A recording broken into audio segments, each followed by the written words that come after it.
So, summer's just about over here. And if you're a regular listener or viewer of this show, you've noticed we haven't been doing quite as many episodes lately. And because we've been busy. Angelica, what has your It's summer been like? kind of crazy. I've taken a couple trips. I just had my in-laws visiting. My dog, my little puppy almost died a couple weeks ago. She got super sick. It was kind of surprising. She's fine now.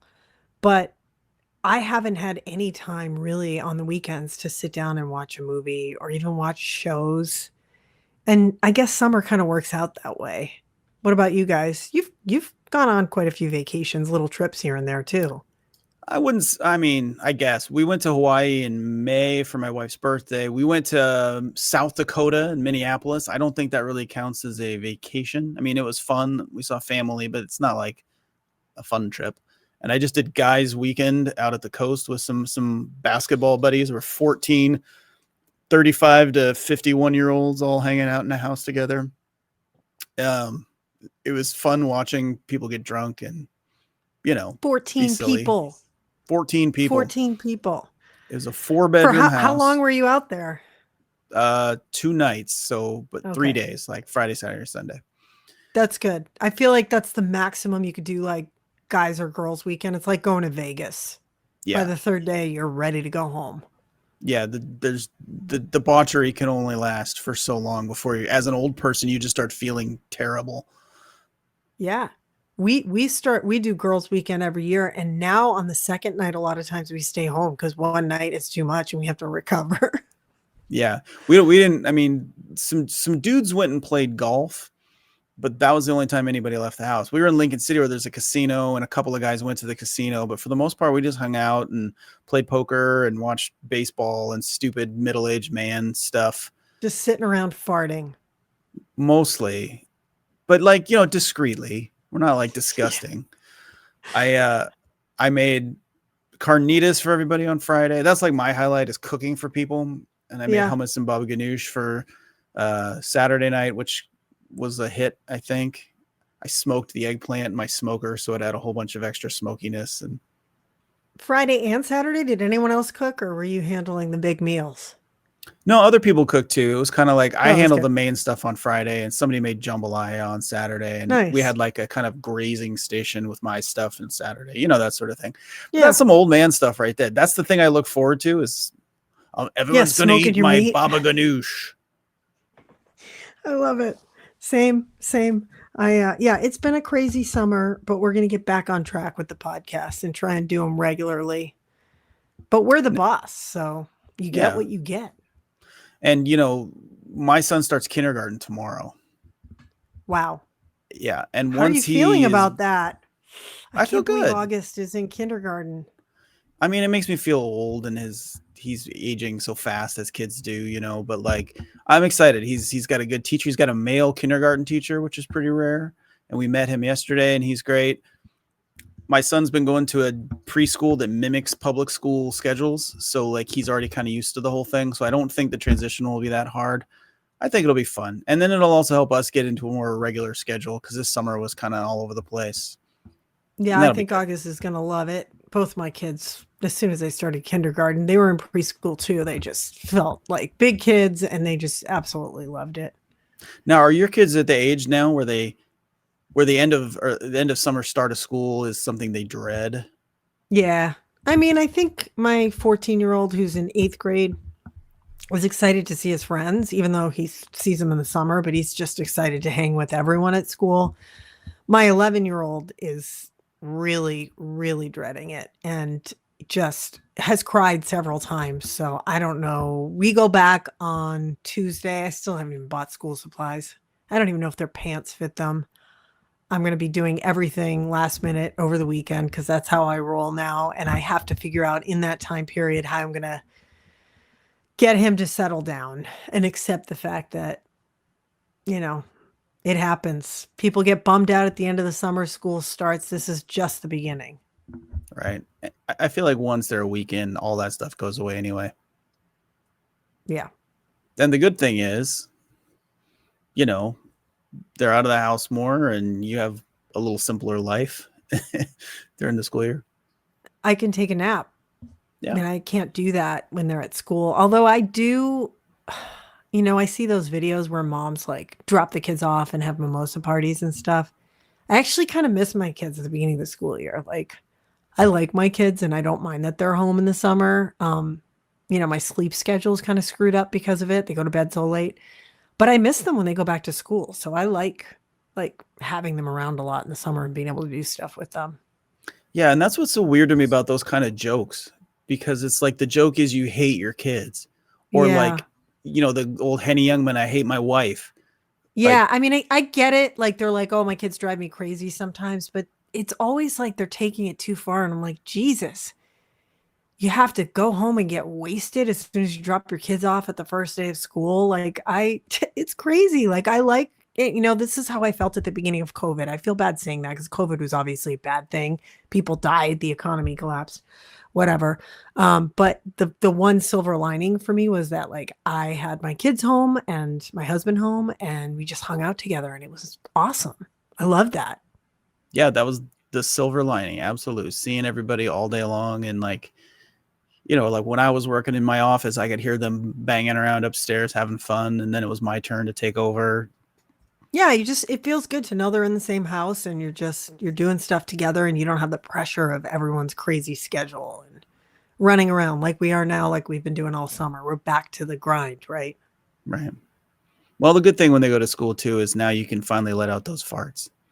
Exactly. Just You don't have to wait for guys' walk through weekend. the house, just crop dust the whole place with my dog. No one will care. Welcome to Film Swap, the podcast where we challenge each other to watch the movies we've let slip through the cracks or stuffed into the cracks for whatever reason. I'm Nick Voll. And I'm Angelica Thornton, and this week we're talking about Eternal Sunshine of the Spotless Mind. Hello, I'm Howard Mirziak, founder and president of Lacuna Incorporated. Why remember a destructive love affair? Here at Lacuna, we have perfected a safe, effective technique for the focused erasure of troubling memories. In a matter of hours, our patented non-surgical procedure will rid you of painful memories and allow you a new and lasting peace of mind you'd never imagined possible. This is a hoax, right? I assure you no.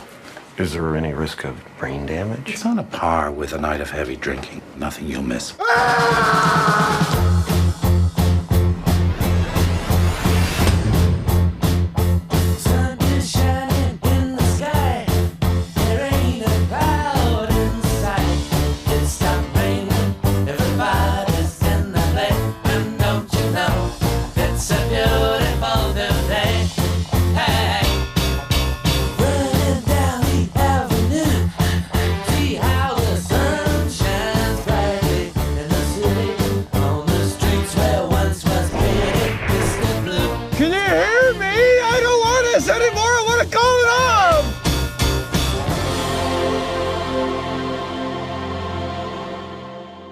Eternal Sunshine of the Spotless Mind is a 2004 American romantic science fiction drama directed by Michel Gondry and written by Charlie Kaufman, starring Jim Carrey, Kate Winslet, Kirsten Dunst, Mark Ruffalo, Elijah Wood, and Tom Wilkinson, an all-star cast. This movie came out again in 2004. It cost $20 million to make. It took in $74 million. It is a movie about a man named Joel Barish who discovers his estranged girlfriend, Clementine Krasinski, has had her memories of him erased by a New York firm called Lacuna following a fight and breakup between the two. Heartbroken, he decides to undergo the same thing to erase Clementine. Partway through the procedure, he realizes he doesn't want to lose his memory of Clementine and tries valiantly to hold on to what he can of Clementine. Meanwhile, while he's asleep, the employees of Lacuna are having their own issues. Mark Ruffalo's character and Kirsten Dunst's character have sex basically on top of Joel. And a lot of things are revealed about them in the end. And I think it's a beautiful movie. I saw this in the theater way back when with my wife or girlfriend at the time. I've revisited this movie several times, and I think it's a really moving, interesting, engaging movie. Why had you not seen this one? I don't know. I think I was busy. I don't know. I think it just, we talk about this all the time. I think it's just one of those tons of buzz and I just hadn't seen it. So I was just waiting for the right time. And then time slips away and you're like, oh, I've never seen that movie. I liked it. I I wish it had blown me away. I think my expectations were for it to blow me away, and I think I need to watch it again. I've talked to a couple people about this, and they say, "Oh, second time, third time, you'll just love the movie even more." I've even read a couple little blurbs about like reviewers who gave it a negative, relatively negative review, and then they went back a second time and revisited it, and they really liked it. But I did like it a lot. I thought it was a great film, obviously. Great acting. Yeah, I think Jim Carrey and Kate Winslet were amazing. Jim Carrey especially, like tamping down the Jim Carrey-ness of himself to really reveal the emotional. I feel like he always has emotional notes underneath his performances, but he's usually so over the top with everything, you don't always see it. Take a movie like Liar Liar, for example, where it's such a ridiculous over the top movie, but you can feel the hurt he feels. And when you take away all of that, Jim Carrey stuff, he's a really good actor, and you can see it in this. It's like the Robin Williams effect. Yes, exactly. Like, I am not a huge Jim Carrey fan. I don't dislike him. I'm just not, he's not one of my favorites. And I do find those Jim Carrey, like, characters to be a little bit like, it gets a little bit old. But holy shit, how he reeled it in for this thing. I mean, that is really difficult. It's like this life-changing, career-changing role for him, obviously. Yeah, and you see, it's so funny to have him against a human being who was so effusive and out there and extroverted, to just flip it and be this guy who looks like he might cry if you talk to him. You know what I mean? It's amazing to me. Fragile introvert. And like, I would love to have listened in on the casting discussions for this film. Mm-hmm. Well, did he make The Truman Show before this? So he had already shown some emotional range. I'm sure that was easier for the producer, or for Gondry to sell to the producers. Yeah. This is the guy. Plus, he's a huge star. Yeah, that's true. They had faith in him. He showed so much promise with The Truman Show. And I think too, he was believable to me as someone that Clementine would be into. It's like that whole dynamic where you have someone who's really grounded, and you have another counterpart who's a little more outgoing, and they kind of balance each other out a little bit. And I think it was believable that she would be into him a little bit. You know what I mean? Yeah, I agree. I thought that he was the kind of person that she would need to latch on to because she was so crazy. Yeah. Yeah. So I guess Clementine's character is, I don't want to say the only problem I had with the film, because it's not really a problem, but I found it very difficult to get past her problems. Like, she had so many problems that I found it hard to understand, like, how is he falling in love with her? Mm-hmm. How is he not distracted by all of these red flags? Do you know what I mean? Yeah, I mean, she was a very one-dimensional character. The writer Nathan Rabin for the AV Club created this name for this kind of character called the manic pixie dream girl. Have you heard this before? Yeah. So he invented this phrase. He's a great writer, and she is the epitome of it. Just like this sort of crazy character that doesn't seem that realistic, who seems to exist to save the male lead. Yeah. But at the same time, I do think that they gave her some depth as the movie went along, especially, and I think the framing, the way that the movie was structured, didn't do her a lot of favors. I think it's very effective, but it makes her seem absolutely nuts when you meet her. So, at the beginning of the movie, they meet on the beach at Montauk, and he's trying to avoid her, and she kind of keeps poking in and like bugging him effectively. And she seems absolutely nuts, but he's into her, and it doesn't make a lot of sense. And then as the movie goes on, you realize that this is them meeting again after they've both had this procedure. Yeah. So like, they're both really messed up, and they have these weird echoes of each other in their head. So to me, that excused some of the thin characterization of her, because what we see of her, especially at the beginning, is her really messed up from this procedure and from dating him. Yeah, it gave me a little anxiety, just like trying to wrap my head around her and her, like what she was about. And I've had a couple friends like that in the past, actually. Not super close friends, but people I become friends with. And then you realize, oh man, this person has some serious problems. And I'm not sure that I can give them what they need in a friendship without judging them, or like I can't be there for this person. I don't think I have what it takes to, just be that friend. And she reminded me of both of these people in my life who I'm not really in contact anymore. And it's just too much. I also feel like I needed a moment, a scene that underscored that these two people really loved each other. And I don't know if I got that. It might be something that I would pick up on during a second viewing. But even towards the end of the film where Kaufman gives us more, right? Everything falling into place and you're seeing their history. I wanted that one moment where it clicks and you're like, okay, now I get why all the ups are worth the downs for this couple. But I still was like, why do they need each other besides loneliness? I mean, we kind of got close when they were under the blanket and they were being very playful. Mm-hmm. I wanted to see a little bit more of that. You're absolutely that intimacy right. that doesn't involve craziness, like real normal intimacy where you see someone falling in love. I absolutely agree. They spend a lot of time showing us, and they need to, why they broke up.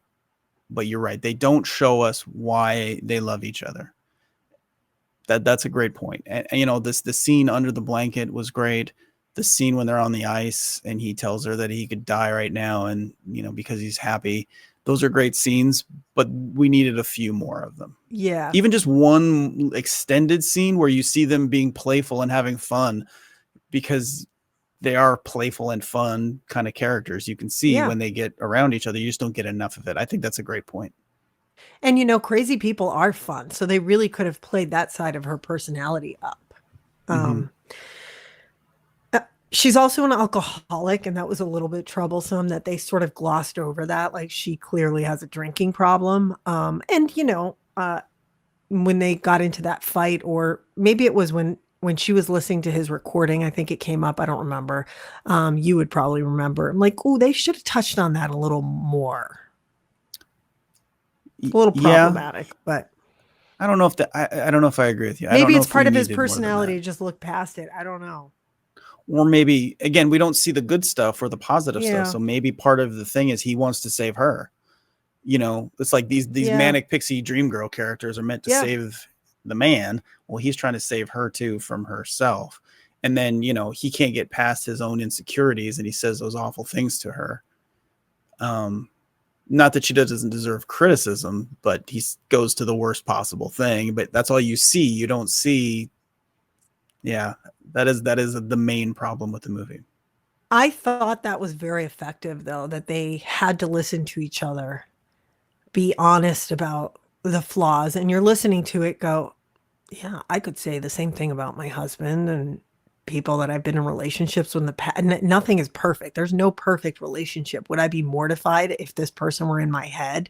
Probably sometimes when you get in a fight and you're thinking horrible things, or like, I don't like this about your personality and it bugs me when you do this. I would never say that to the person, but we all have those thoughts.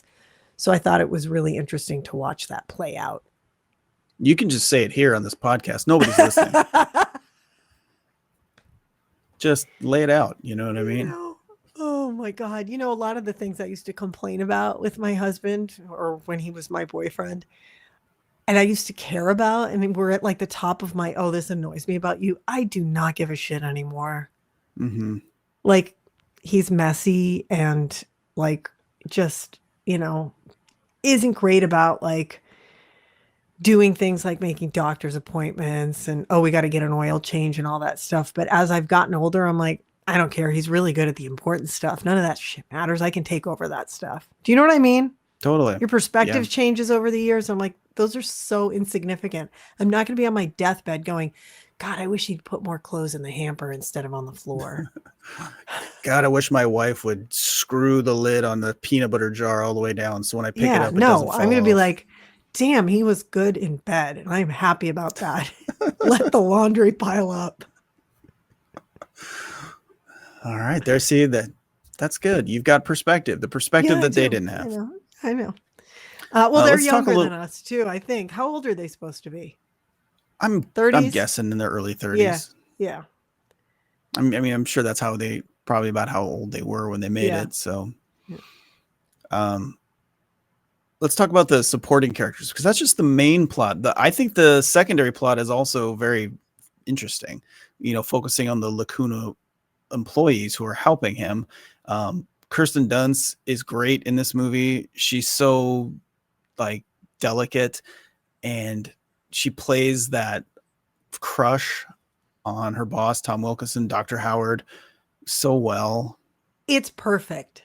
I truly believe that she is absolutely in love with Dr. Howard, who's this older man. She's like this young, hot woman, but it didn't matter. I was like, she loves him. Kirsten Dunst was really great in this. And that was one of the best roles I've seen her in, I think. She's an actor that I did not enjoy when I was younger, and I don't know why exactly, but now when I see her and stuff, including the movies I saw her in then, I think she's phenomenal. And I don't know what was about her before I didn't get, but I think she does this a lot. I think she's a very sneaky, great actor. You look at her work in like Fargo a couple of years ago, the show, Marie Antoinette, The Virgin Suicide. She's fantastic. I just think she's really good at playing characters who seem simple on the surface, who have a lot going on underneath. And I think the fact that she's a pretty what was going on here. Blonde girl helps that kind of. You see that face and all that, and then you don't think about it until you get to know her character better, that she's a real person. Mark Ruffalo was so good too. He's kind of got the same thing going. He is so in love with her, and you can see how hurt he is, but how he still accepts her, even though he knows she really loves Howard instead. Yeah. It's so well done. Yeah, the whole time that they were partying and doing all that stuff, responsible mom Angelica was so stressed out. I was just like, kind of like I was stressed out about what's her face, Clementine. Yeah, kind of like I was so stressed out about Clementine just making the wrong decisions. I was just like, where is this going? And I think that's good. Like they're dancing around in their underwear over his body, and I was like, this is going to be bad. And then Dr. Howard comes in, and I did not expect that twist at all. That was fantastic. That they had been having an affair multiple times and had her memory erased multiple times. Yeah. I thought that you can't help who you are. I mean, I think isn't that one of the messages of this movie? You're always you're always going to be who you are. You're always going to love who you love. Yeah, that was great. So yeah, I think that secondary plot was fantastic. And can we talk about Elijah Wood for just a minute? In real life and in lots of his movies, he seems like the coolest, sweetest, kindest human being. And I love it when he plays a character like this, who's so awful and evil and just scheming and insecure. Yeah. I think he was so good at using that little innocent boy face of his to really ramp up the evil. Yeah, and I love how Clementine rejected it. Because it doesn't matter if you say all the right things, even if you take it from a playbook. If it's not there, it's not there. Yeah. You can't fake it, right? Exactly. And I think that's one of the fascinating things ultimately about this movie is that it is making a statement that you can't change who you are. Certain parts of yourself you can't change. And I think that's fascinating. I also saw that Seth Rogen auditioned for this role. Can you imagine Seth Rogen playing the Elijah Wood character? Oh, yeah, that would have been so distracting, I think. I mean, I think he can do a good job of playing down his bigness, but I agree. You needed someone kind of weaselly, and I think Elijah Wood really can play that well. Seth Rogen is literally too big a character. Physically, his performances, I mean, I'm sure he could have toned it down, but no, this was perfect. Elijah Wood was perfect. Do you think that this couple will make it? They decide to give it another shot despite, you know, despite the destination that they already know about, right? They decide to take that journey again, even though they know it could be a disaster again.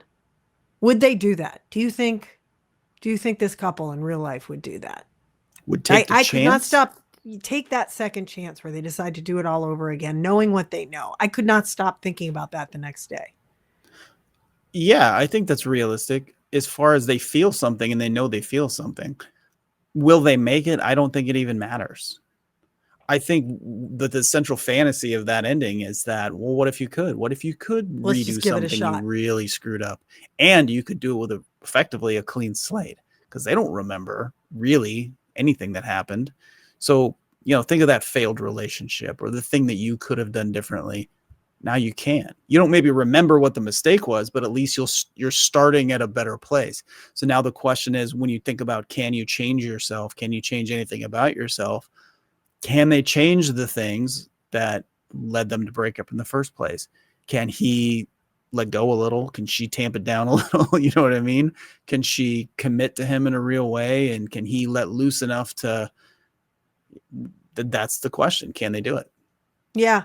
I mean, it got me thinking about like past relationships I've had, and they all obviously all ended, so they weren't successful in the end. Would I do it again?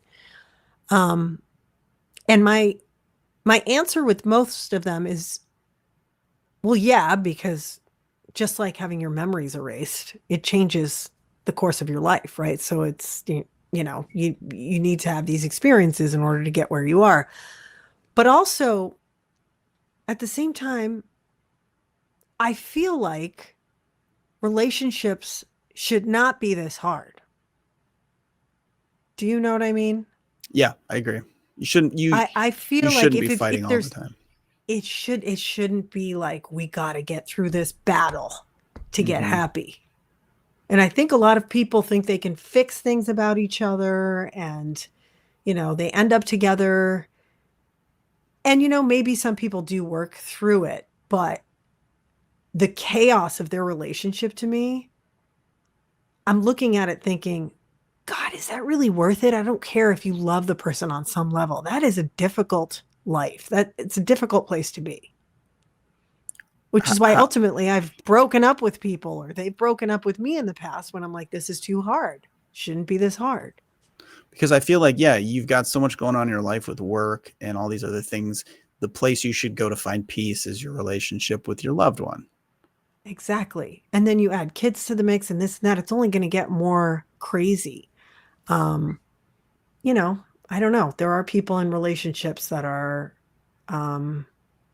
very explosive in this way. And I don't understand how they make it work, because I want my partner to be, like my fuzzy blanket. Like if I'm stressed out about something else, they're my comfort, not, oh God, I got to deal with this. Yeah. You can cuddle up with your fuzzy blanket and feel better. Yeah, exactly. Yeah, no, I totally get that. And we have all known those people who have those, like you say, have those relationships, and they all seem to make it work though. So I don't know. Yeah. But we also don't know what's ever happening behind closed doors. The crazy ones might be the happiest ones, and the people who seem totally stable and fine might be having the deepest problems. We just don't know. That's very true. Yeah, we only know what people present to us. That's very true. Yeah. What did you think about the structure of the film? I touched on it a minute ago. Sometimes I feel like movies do these kind of like flash forward, flashback things for stylistic reasons, or like reasons that don't make sense. I actually feel like it really, really worked in this movie. What did you think about that? I thought it was great, and I don't think you could have structured it any other way and gotten the same effect. I liked the surprises. I didn't mind the confusion at points, because that's part of the whole journey for them. So you're kind of along for the ride. Mm-hmm. He's having his memories erased and they're running around, and it's stressful and there's anxiety, but I'm like, well, this is what's going on. I thought it was great. Yeah, I agree. And the confusion you mentioned a minute ago really touches on something too. Thinking about this movie is based around dreams. dreams don't typically make a lot of sense when you really think about them. There's not a lot of logic. And so for you to always be slightly off balance, not knowing where you are in time really works like dreams. Yeah, I think they did, whether it was like them escaping a memory and creating like a new scenario, a dream situation, or whether it was like a relatively straightforward memory, that like a flashback we were looking at. I think they did a great job of it's what our dreams really look like, even more so, I think, than Inception. Inception was almost too glossy and pretty. Mm-hmm. Like this was just weird and really accurate. I mean, these are the bizarre things that you see in your memories. You know, when they're running around and when he goes back and he turns into a kid and he's under the kitchen table, that was fantastic. Yeah, and they don't, like, comparing it to Inception, right? They use that, and we talked about it when we did that podcast. They use the elevator to transition from scene to scene within his dream. Well, in your dreams, you don't need that. You're in a room and then suddenly you're in another room, and there's no rhyme or reason. And this movie mirrored that. Yeah, that's exactly right. I used to have a recurring dream when I was a kid constantly that I was in my apartment that we lived in Massachusetts, and then I'd walk into the next room and I was in my cousin's apartment in Athens, Greece. And I would wake up every time so upset because I missed my cousins. And I was thinking about that during this movie, and I was like, this is what dreams are like. It's like I forget a lot of my dreams now as a middle-aged person. I used to remember them, probably because I got better sleep when I was younger. But I was like, this is like, it was triggering actual dreams that I've had. This movie was triggering dreams, and I was remembering past dreams because they did such a good job of illustrating what, you know, weird shit that we think of when we're sleeping. See, I don't really remember dreams much. So the dreams that I remember are those waking dreams where it's kind of like 6 a.m. and you're just starting to, for you, probably like 2 a.m. when you start rousing yourself up and you have these weird sort of lucid dreams. Those are the ones I remember. And those are the ones you kind of control a little bit, you know? So I don't really remember the real dreams, I guess. Yeah, no, I mean, it's the really bizarre ones that stick in your memory forever, right? And that's what we kind of saw that in this movie. Speaking of memories, we wanted to talk about, would you erase memories if you could go to a clinic and have them erase any memories in your life? Would you go for that? I think the easy answer is sure, because we all have bad things that have happened to us. And I don't want to think about the time in 7th grade when I was in the talent show and we were doing a dance routine. If you can picture me doing a dance routine and we totally spaced out. We got laughed at by the whole school. It was one of the worst moments of my life. But if that didn't happen, other things in my life would be different. You know what I mean? And like those things make us what we are now. So I guess it depends, how much do you like yourself? I feel like I like myself. I'm in a pretty good place overall. So no, I would not delete anything. I don't think, except the time I walked in my mom changing her clothes. I didn't need to see that. That's a good point. That would be a definite, like, I could erase that and be who I am today without seeing mommy's ass. I have this horrible experience when I was a freshman in high school. I went to the school Halloween dance and everyone was dressing up, and I have no idea why I chose this costume, but it was such a mistake. I was a bag of jelly beans. I wore like a clear garbage bag full of inflated tiny balloons. And like I had like a little tie on my head. It was like a 3-year-old's costume. It was so bad. I mean, it was a fantastic costume. Like if I'm in a costume contest, like creating this for a child. But I was a 14-year-old in high school and I showed up at the dance and everyone's like in cool costumes. They're like 70s kids or whatever, you know, just awesome stuff. And it was like that scene in Stand By Me where he's in the pie contest and everyone's just laughing at him and it's just burned in your brain. that's what this was like. And people started popping the balloons, like all these upper class dudes, these assholes were like, pop, pop, pop. And within 45 minutes, I was just a clear trash bag in long johns and a t-shirt. And I was at the payphone calling my mom, like, you got to come pick me up. I made a mistake. And I'm thinking that's probably one of the worst humiliating moments of my life. I also wore the wrong dress to an 8th grade dance, and I was very overdressed, and it was metallic and it was like strapless, and everyone else was in really like chill outfits, like sundresses. And I was new at the school, so I thought it was like prom, and it wasn't. Those two humiliating moments, would I erase those? Would I delete those from my brain? They were awful. When I think about them, I cringe. I think about it. I'm driving down the highway and I'm like, oh my God, why am I such an asshole? I don't think I did. I don't think I would get rid of those memories. And I just think, no. I mean, like, I am who I am because I was a freaking dork when I was a kid and I made mistakes. And then I put myself back on course and I turned into who I am. Yeah, I mean, we like you. I mean, I guess this is the human experience. We have ups and downs, so you can't change it. I can't think of my worst down. I guess like it involves like my parents getting divorced and my father leaving and then randomly showing up 7 years later. And that was upsetting, but I'm like, no, I wouldn't change that. I wouldn't change anything. I mean, I guess I've had a pretty okay life if I don't need to delete any of my memories, right? Right. Yeah. Nothing. I mean, the trauma you're talking about is not to downplay your trauma here, but it's not like witnessing a murder or something. Exactly. I wasn't sexually assaulted. No one in my family was murdered. Like nothing that bad happened. It's just stupid growing up stuff that haunts us. But at the same time, we're like, oh, well, you know. But I'm not a douchebag because this happened to me.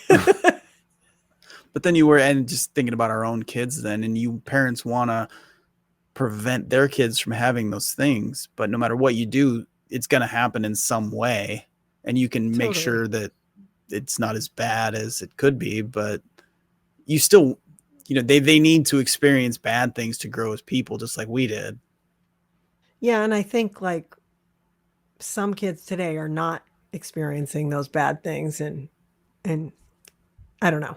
I'm not going to get into like Gen Z or millennials because I think millennials are fine, but I'm a little concerned about the youth. Just because they're living such isolated, have the helicopter parents and all this sort of stuff. Yeah. And I think I catch myself doing it too. I catch myself protecting my kids when I should just let them be and experience pain and hurt and humiliation and all those things. Yeah, because it comes from a good place. It's just the wrong decision. Yeah, exactly. Or we veer too much to the wrong decision because obviously there's times you need to protect your kid. Another thing we had talking about here was, so this is a movie for me I've seen a number of times. And when I was young, this movie used to really affect me emotionally because I would think about when I had my heart broken or whatever, and just it dredged up these feelings that were so painful. Now I find as a 45-year-old, it doesn't do that to me anymore. And I think maybe it's because I'm farther removed from those feelings. I haven't been broken up with since 1998. You know what I mean? So like, I don't know. Are there movies that affect you emotionally like that? I don't know.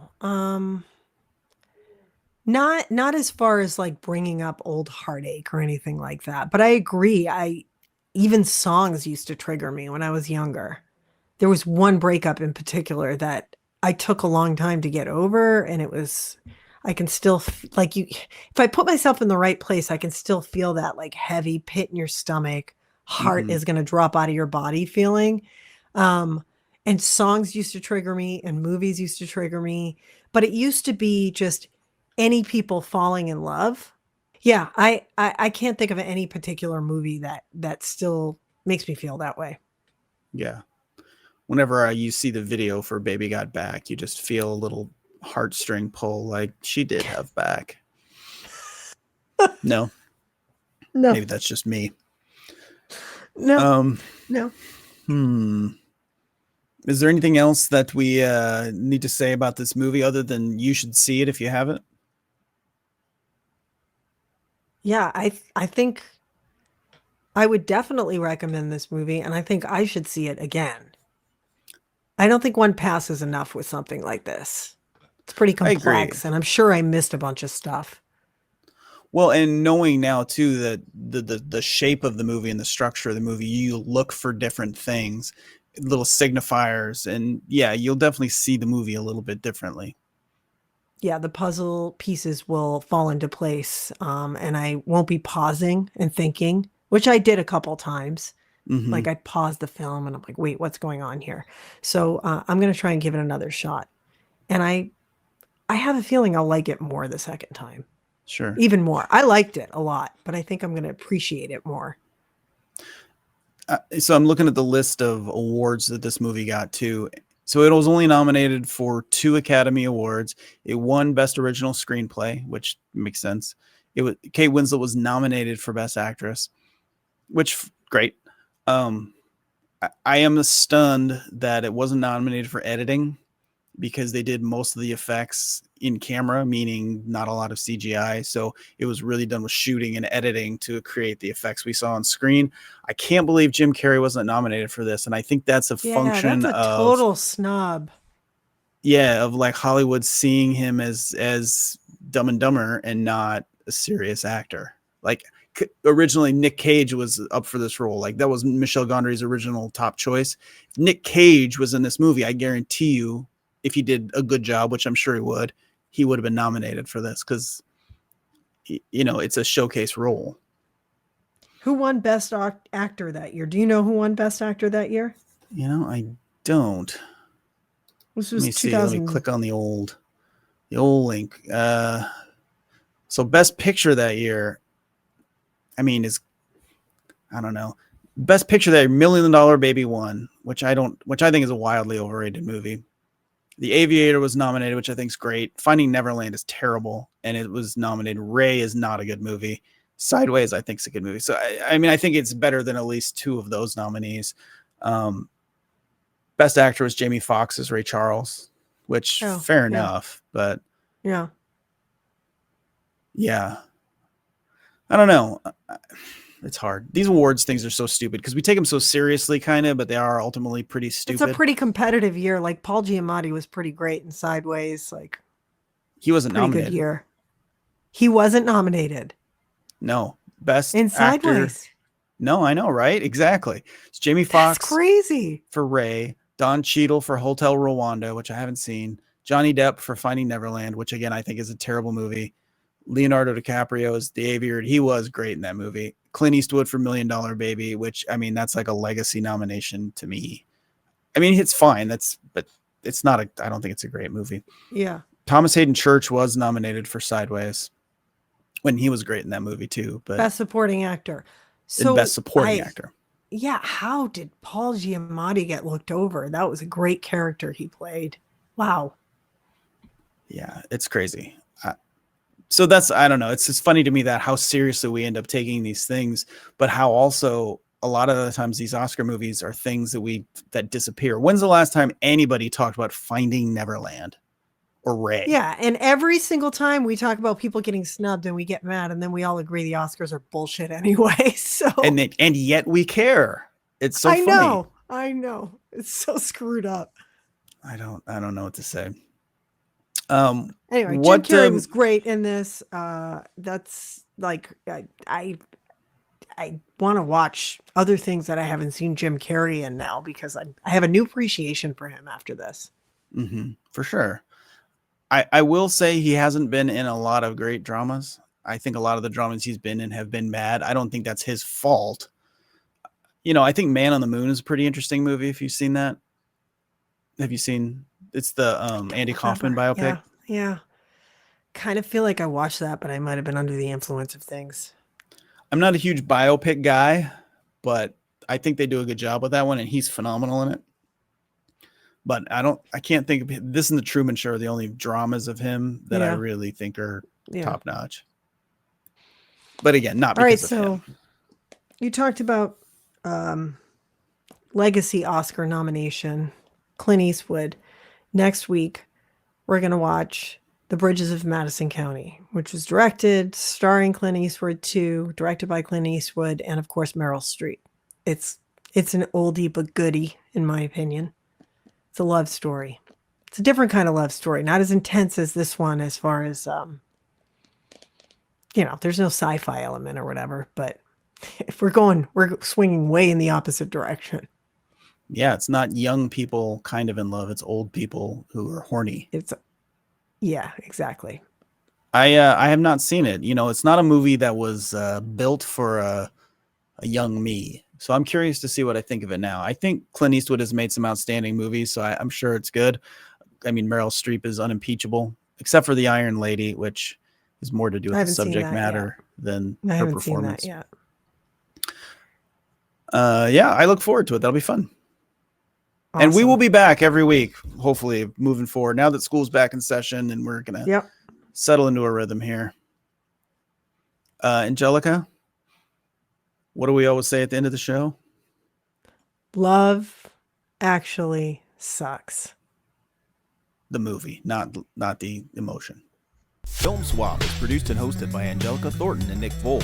You can watch or listen on YouTube, Spotify, Anchor, Apple Podcasts, and Google Podcasts. Follow Angelica on Twitter at Angelica KATU and follow Nick at Nick Voll.